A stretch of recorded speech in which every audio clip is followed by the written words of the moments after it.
I'm Mason, and my sister signed me up to sing, not to shine, but to humiliate me, secretly recording my rehearsals to mock me online. My sister signed me up to sing, not out of love, but to humiliate me. She called it a harmless joke, told everyone I'd chickening out, but I didn't. I sat there, mic dead, crowd laughing, a video mocking me on every phone, and still I sang. She thought she was setting me up to fail. She didn't realize she built me a stage. I found her secret video, a weapon to turn her prank against her. The minute I stepped through the double doors of Willow Creek Middle School, I could feel the chill. Her betrayal loomed like a shadow over the halls. I kept my eyes low, hugging the strap of my backpack a little tighter than usual. Her whispers fueled the crowd's cruel stares. Everyone else had found something to buzz about. The posters were up, bright and cringingly cheerful, plastered across every wall. End-of-year talent showcase, sign up by Thursday. Her plot was hidden behind those cheerful signs, waiting to strike. I didn't pay it much attention. Why would I? I hadn't signed up for anything.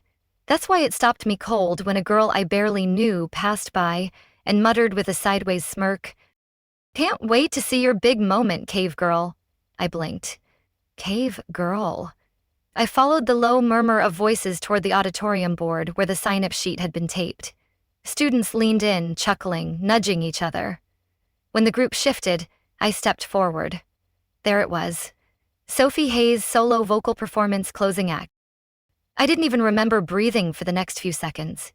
My stomach felt like it had slipped 2 floors beneath me. A few students snorted behind me. And then, there she was, Chloe, leaning casually against the wall, her arms crossed, flanked by 2 of her glittered-up friends. She looked me straight in the eye and smiled, warm, almost tender. "You're welcome," she said sweetly. "Everyone deserves their moment, right?" Her fake warmth masked a vicious plan. She didn't need to roll her eyes or nudge anyone. Her smile did all the work. I stood, frozen, fingers twitching at my sides. For a split second, I thought about grabbing a pen and scratching my name off the list, but I didn't move. Behind me, someone whispered, "Crawling out of her cave, huh?" Laughter, not loud, just enough to press into my back like a sharp thumbtack. I turned away before my face gave me away. That afternoon, I made it through the rest of the day without speaking more than a few words. I stayed inside myself, quiet, cursal, watching. At home, the table was already set when I got in. Mom was plating overcooked green beans. Chloe had arrived earlier, already showered and glowing from her post-practice high. She recounted some funny incident at school. Her laughter hid the video she'd posted. Mom laughed like it was the best thing she'd heard all month. I sat at the end of the table. Not once did anyone ask how my day went, and I didn't tell them about the list. Not that anyone would have listened long enough to care. Chloe's voice filled the kitchen like background music. She bragged about her schemes, veiled as achievements. Mom free-filled her glass without even looking my way. Dad hadn't been around in a while. His absence was the one thing in this house that everyone politely ignored, a void where her lies thrived. After dinner, I loaded the dishwasher in silence while Chloe retreated to her room. Mom went to grade papers. I climbed the stairs, heart pounding harder than it should have for a girl who hadn't said a single word at dinner. In my bedroom, the light was soft, the sheets slightly crumpled. My notebook sat on the desk where I left it, open to a blank page. I sat down, picked up my pen, and wrote. She did it to embarrass me. I stared at the words for a long time, not because I didn't believe them. I did. I just wasn't sure what came next. I didn't cry. I didn't rage.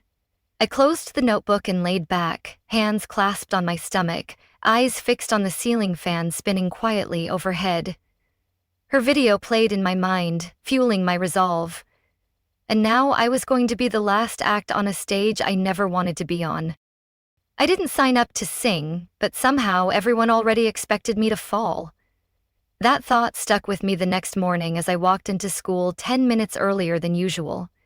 The hallways were mostly empty, just a few janitors finishing up, a couple of teachers chatting by the faculty lounge, and whispers of her plot lingered. I wasn't hoping for much, just maybe they'd taken the list down, maybe someone realized it was a mistake or a prank. Maybe it never even happened, but as I stepped into homeroom, hope deflated faster than a kicked balloon. Stacked neatly on every desk was the official program for the end-of-year showcase. Glossy, bold, printed at the school logo on the front, the event title in curling script. For mockery was printed in those glossy pages. I slipped into my seat without a sound.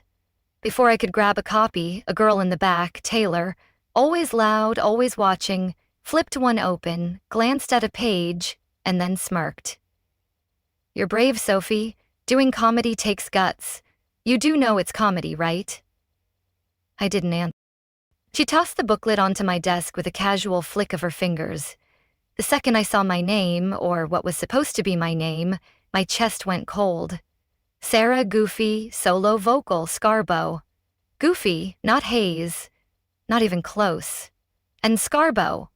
They didn't just misspell the title, they mangled it like a bad pun. Next to the text, someone had drawn a tiny cartoon.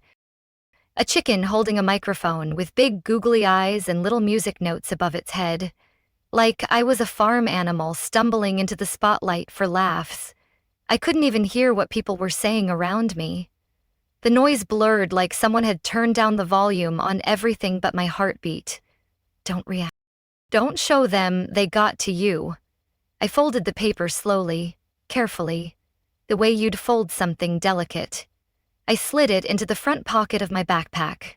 No rush, no flinch, just slow and clean. Mrs. Dunley, our homeroom teacher, walked in with her coffee, glanced briefly at me, then at the rest of the class. She saw the program in my hand. She saw the smirks. She didn't say a word. A boy across the room, Elijah, I think, called out, "That's kind of messed up." Mrs. Dunley didn't even look up.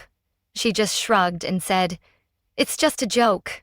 Don't take everything so seriously." It was then that I realized it wasn't just Chloe or a few students. Even adults saw me as disposable, as a punchline. The rest of the day slid by in a haze. I didn't speak unless called on. I didn't eat lunch. I didn't check my phone. When the final bell rang, I waited until the hallway was nearly empty before stepping outside. The air smelled like wet concrete and fall pollen. I walked home the long way, plotting to turn her video against her. By the time I stepped into our living room, it was chaos. Chloe was in the center, twirling in a sleek sequined dress. Her friends lounged on the couch, tossing compliments like confetti. "This one's it," one of them said, taking a picture with her phone. "Total showstopper." I tried to slip past unnoticed, but the second I reached the stairs, I heard one of them whisper, "Hey, is that the girl from the program?" Another voice chimed in, high-pitched, teasing. "Yeah, viral chicken girl." Laughter. Chloe didn't stop them. She didn't defend me. She didn't even look surprised. Instead, she said in that singing voice she used when she was trying to sound generous, "Maybe it's her time to shine, even if she burns." I didn't stop. I didn't turn. I just went up the stairs, one step at a time, each foot heavier than the last. In my room, the light was already fading. I didn't turn on the lamp. I sat on the edge of my bed and pulled the program from my backpack. The page was still smooth. No tears, no creases. On the back, near the bottom corner, I picked up a black pen and wrote 5 words in all caps. "You lit the match first." I folded it again, sharper this time. Not gentle, not soft like I was turning it into something else, something dangerous, something undeniable. That paper wasn't a joke anymore. It was proof. I wasn't mad they laughed. I was mad they expected me not to. So the next morning, I woke up before the alarm even buzzed and packed my lyric notebook first. I didn't even glance at my reflection as I left the house. It wasn't about looking good. It wasn't about making an impression. I just needed to know. I needed to see with my own eyes if my name still meant something in that auditorium. The rehearsal schedule had been taped up to the door near the band room. I walked through the side entrance of the school before most kids even arrived. Her secret video, my hidden strength.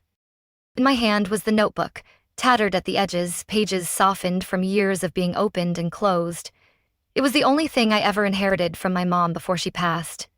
I approached the board with cautious hope, though at this point even hoping felt like a betrayal of common sense. And there it was. My name still listed at the bottom, but the title had changed. Finale Quartet Pop Remix with Chloe, Shiloh, Brantley, Eva. I stared at it, heart sinking one slow inch at a time. No Scarborough, no solo vocal, no me. A knot formed in my stomach. I walked into the auditorium slowly, my sneakers squeaking softly against the polished wood. A few students were already inside, chatting casually as the stage manager flipped through sheets on a clipboard. I cleared my throat and walked over. "Excuse me," I said quietly, pointing at the board. "I think there's a mistake. I never agreed to change songs." She looked up, just barely, and offered a shrug.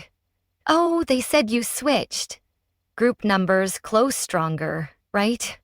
My voice caught in my throat. I managed to say, "I didn't switch." She blinked, then nodded toward the stage, where Chloe was leaning against the piano, flipping her hair, laughing with Shiloh. "Maybe check with your sister." She brought the new track, and just like that, the conversation was over. I didn't move, not for a few seconds. I just stood there staring at the stage, at the people who had taken something that was mine again and turned it into something else. Something shinier, louder, flashier. Chloe caught my eye across the room, but didn't stop laughing. She didn't wave. She didn't blink, just tilted her head like I wasn't even standing there. I didn't confront her. I turned and left. The hallway felt colder now, the air sharper. I kept walking until I found the back bleachers by the practice field. From there, I could still hear the music starting up from inside. Bass thumping, voices layering over each other. The same song, my song, only now it wasn't quiet. It wasn't haunting or delicate like I'd imagined it. It was dressed up in synthetic beats, echoing claps and glittery harmonies. My favorite line, my mom's favorite line, who hadn't even been able to sing in key last month. The words hit differently now. Plastic, mocked, rewritten. I pressed my fingers to my temples, trying to breathe through the ache building behind my eyes. I didn't cry. I couldn't. If I started crying, I might never stop. Instead, I opened the notebook. My hand was trembling slightly as I flipped to the next blank page. And in the space beneath the last entry, I wrote, "If they won't let me sing, I'll just speak so loud it sounds like a song." It wasn't defiance, not yet. But it wasn't surrender either. When I got home, the house smelled like reheated takeout. My father wasn't there. He rarely was lately, always working overtime or getting gas for 2 hours. My mom's old cassette tapes were still lined up neatly beside the stereo. I reached for the one with the smudged label, "Lullabies for Mason." I didn't eat dinner. Didn't say a word to Chloe, who was in the living room fast-siming someone about nail polish swatches and how the glitter shade just screams closing act energy. I shut my bedroom door. I taped the printed lyrics I'd written weeks ago, my original arrangement, to the inside of my closet door.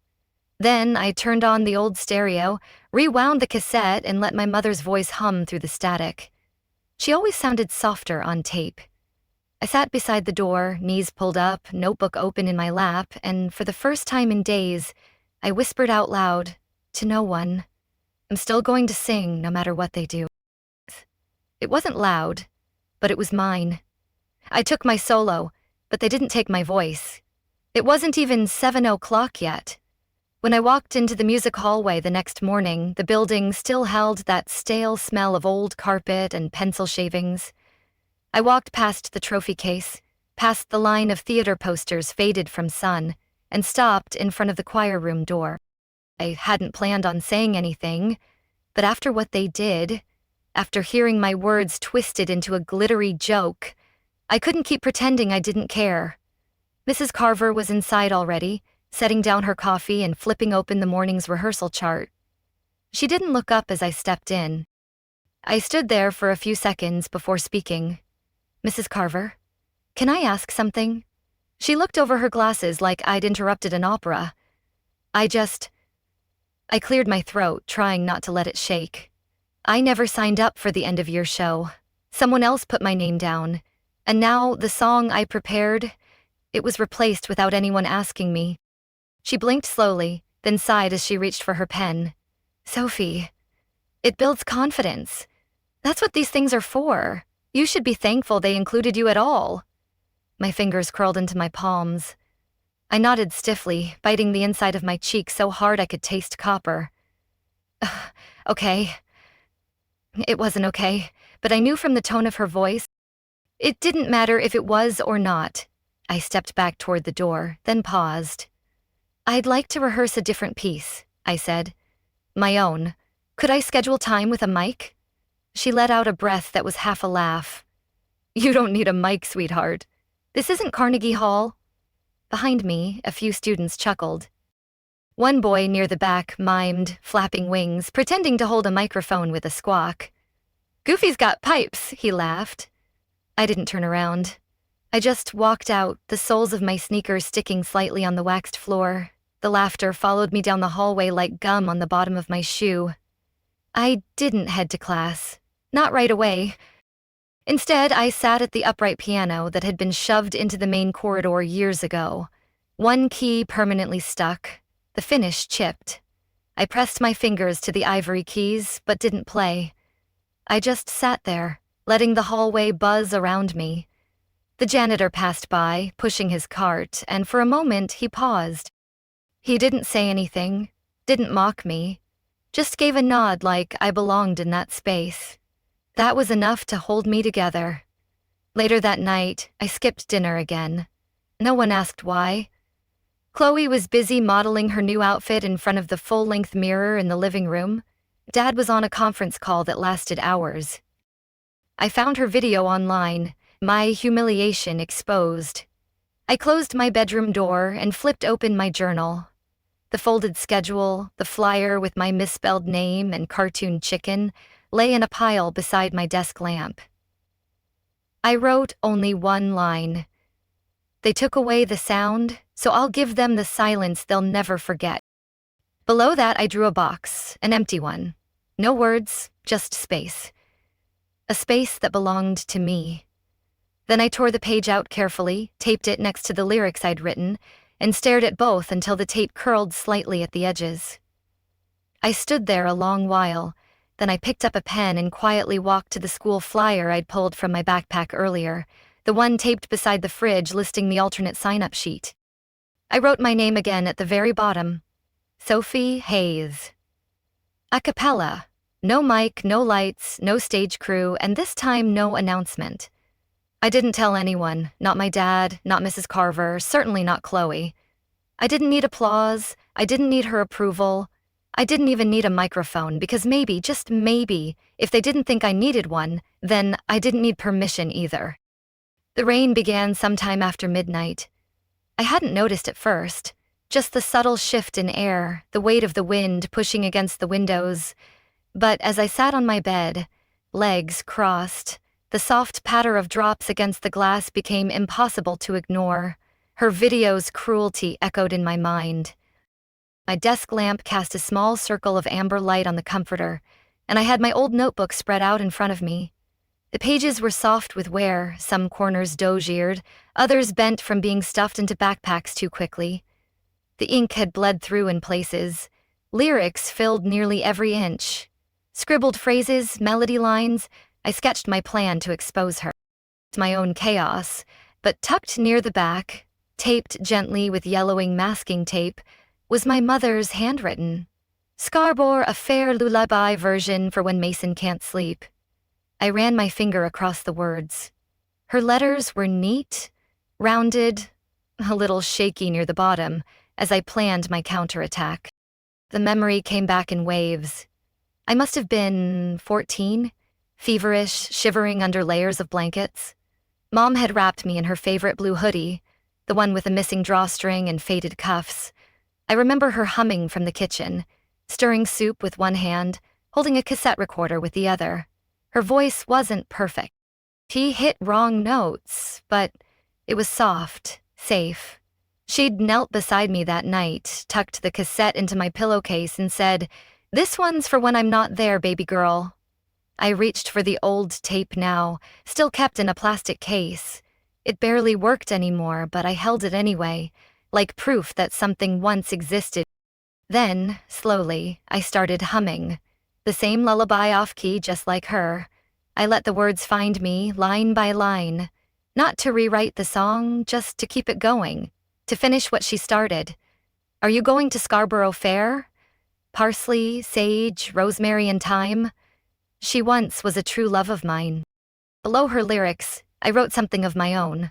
But I walked the road she never could, with no one's hand but mine. I closed the notebook and exhaled. The rain was heavier now, like it was trying to wash something away. By morning, the storm had passed, leaving the world outside damp and gray. I moved quietly through the house, hoping to avoid Chloe and whatever entourage she'd summoned for the day. But as I passed the kitchen, I felt her presence. Not Chloe, but my mother. She was sitting at the table sipping coffee, looking up at the lyrics I'd taped beside my bed the day before. Her expression didn't change when she noticed me. Instead, she gently set her mug down, walked over, and began brushing my hair without a word. I sat still the way I used to when I was little, and she'd do the same before school. After a while, she said, "You don't need a crowd to be heard, just someone listening with their heart." It wasn't an apology, not exactly, but it wasn't indifference either. And that was enough to keep me from unraveling. She didn't say anything else. She just squeezed my shoulder and walked back down the hallway, leaving her coffee half full on the table. I stood there for a moment longer, then packed my bag for rehearsal. I didn't grab the school folder or printed program, just the notebook and my mom's old hoodie, the same one from that night years ago. Its strength fueled my defiance. I pulled it on under my jacket. It felt like armor, soft but unbreakable. I didn't know what the rehearsal would bring. I didn't care. I wasn't walking in to fight anymore. I was walking in to remember. To remember that I never needed their approval to belong here. To remember that my song didn't start with them and wouldn't end with them either. I wasn't here to prove anything. I was here to sing. I didn't need their permission to sing a song that was already mine. The next morning, the air still smelled like wet leaves and old bark from last night's rain. I zipped my hoodie halfway, Mom's faded blue one, and tucked my notebook tight against my chest like it could anchor me to something real. School was quieter than usual. Or maybe it was just me inside my own head where things had gone oddly still. I got there early for dress rehearsal, early enough to hear the stage crew still taping down cords and adjusting lights.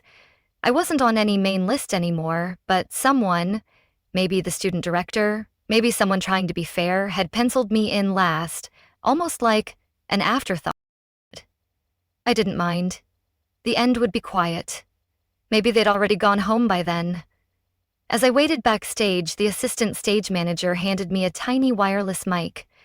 She looked uncomfortable, her eyes darting around. "It might be acting up a little," she mumbled. I nodded, took it gently. "Thanks." She didn't meet my eyes. I didn't say anything else, didn't ask questions. I wasn't here to beg for functionality. They called my name, or more precisely, Sophie H. Lights dimmed. A hush, well, more a shuffle, passed through the auditorium. I stepped forward, notebook in one hand, mic in the other, one breath in, then screech. The mic let out a violent burst of feedback and died. Just nothing. A beat of static silence. I looked toward the tech booth. The EV guy half raised his hands and shrugged. He didn't even stand. Laughter trickled in from somewhere near the third row. And then, bok bok, someone clucked like a chicken. It started soft, then spread. Peals of mocking laughter rolled over me like a wave crashing hard against my chest, but I didn't move. Not yet. Then the screen behind me lit up. It was me. Footage I didn't even know existed. Someone had filmed me in the hallway days ago when I'd sat on the bleachers humming to myself. No mic, just quiet singing. They'd looped it over with squawking sounds and animated chickens pecking the beat. The words, "brave chicken, coming to a coop near you," flashed in glittery Comic Sans. The entire auditorium howled. I froze. I didn't look at anyone. I didn't flinch.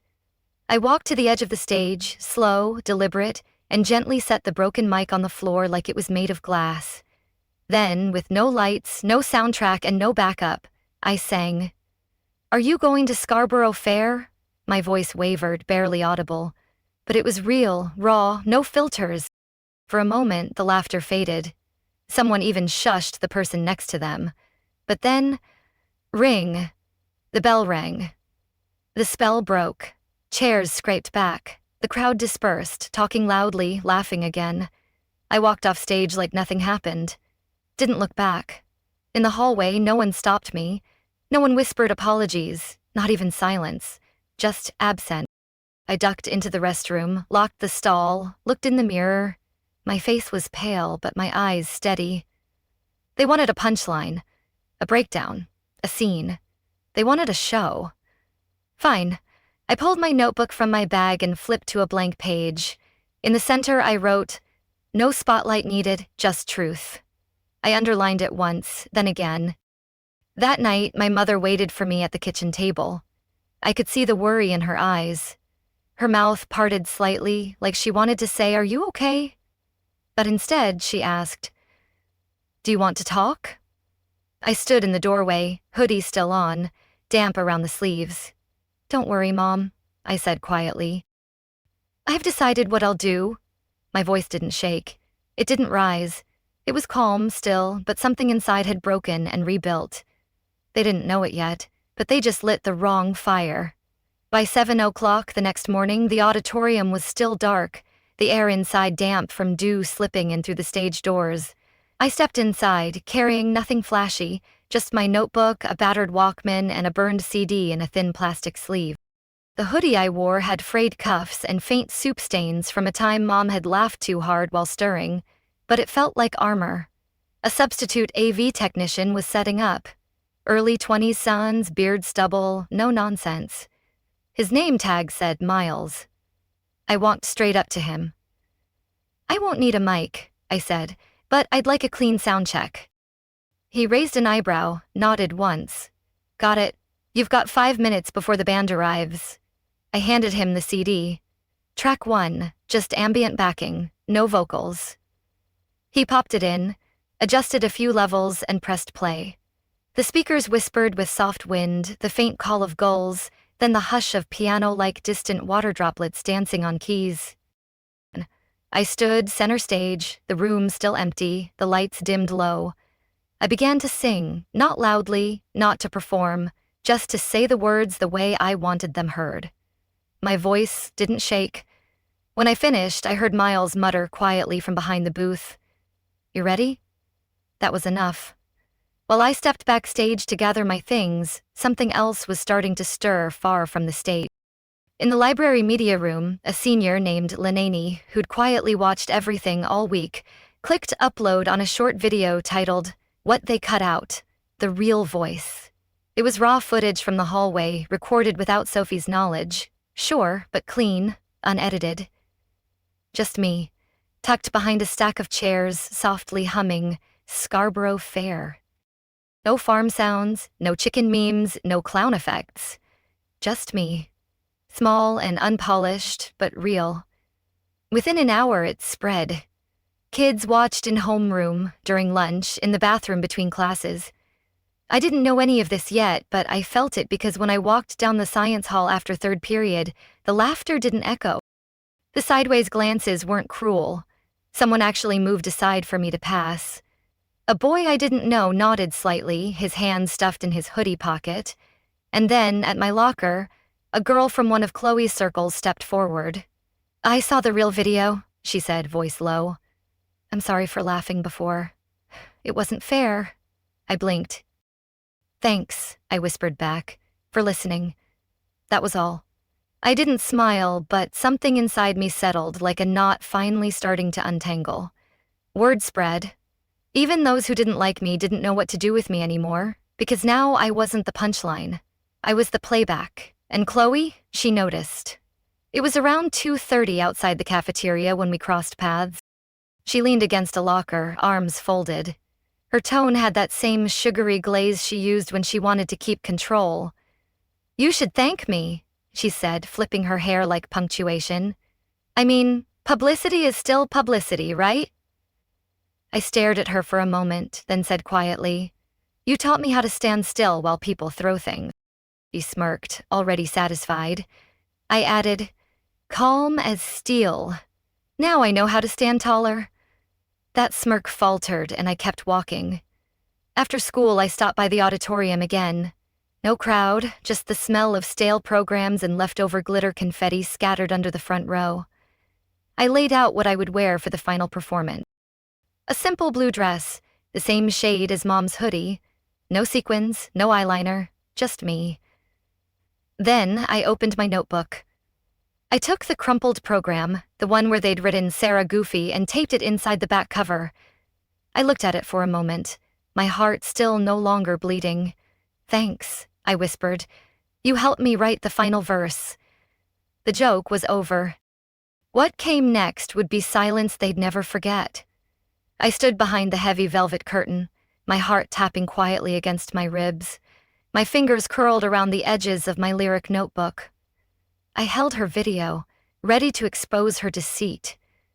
The air smelled faintly of hairspray and old wood, and the floor beneath me vibrated with low murmurs. Peeking through a tiny slit in the curtain, I caught glimpses, rows of folding chairs packed with parents, some in weekend casual, others still in suits from work. A couple of teachers leaned in, scanning programs, and near the center aisle, a pair of local reporters sat with notepads on their laps, unaware of the truth I'd reveal. In the third row, Mom sat alone, her back perfectly straight, hands folded neatly in her lap. Tucked beneath her palm was the white handkerchief she'd once embroidered with my name. Its quiet strength mirrored my own. She hadn't used it since Grandma's funeral. Chloe was on the other side near the show's organizing committee, wearing something shimmering. Her facade cracked as I prepared my strike. She looked every bit the perfect student representative, until she saw me watching and turned away. The MC, a senior boy with too much cologne, stepped onto the stage and tapped the mic. Ladies and gentlemen, he began, our closing act this evening is something a little different. A solo performance by Sophie Hayes. No backing track, no spotlight cues, just her. A few quiet chuckles rippled from the student section. Then silence. I took a step forward, heart steady but hands tingling. One more step, and then, wait. The voice stopped me cold. Not harsh, not mocking, just unsure. Chloe was standing now, just at the foot of the stage. Her posture was stiff. She cleared her throat, glanced at the organizers, then back toward me. She reached for the spare mic, hand shaking slightly. I signed her up, she said, her voice rougher than usual, stripped of its usual sheen. As a joke, I thought she'd back out. I figured she'd never go through with it. She looked down at her feet, then up again. But she did. She kept showing up. I was wrong. The air in the auditorium thickened like even sound was holding its breath. No gasps, no laughter, just stillness. Chloe stepped back. I nodded to the A-Tech, and the wind piano track began, gentle, like a memory that hadn't been tampered with. I didn't wait for the applause or even acknowledgement. I just closed my eyes. Are you going to Scarborough Fair? I let the words flow, not trying to overpower the room.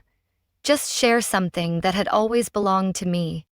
Something that for once no one could steal or rename. A few lines in, I opened my eyes. Not a soul moved. Not even the fidgety 7th graders or the group of girls who usually scrawled through their phones during assemblies.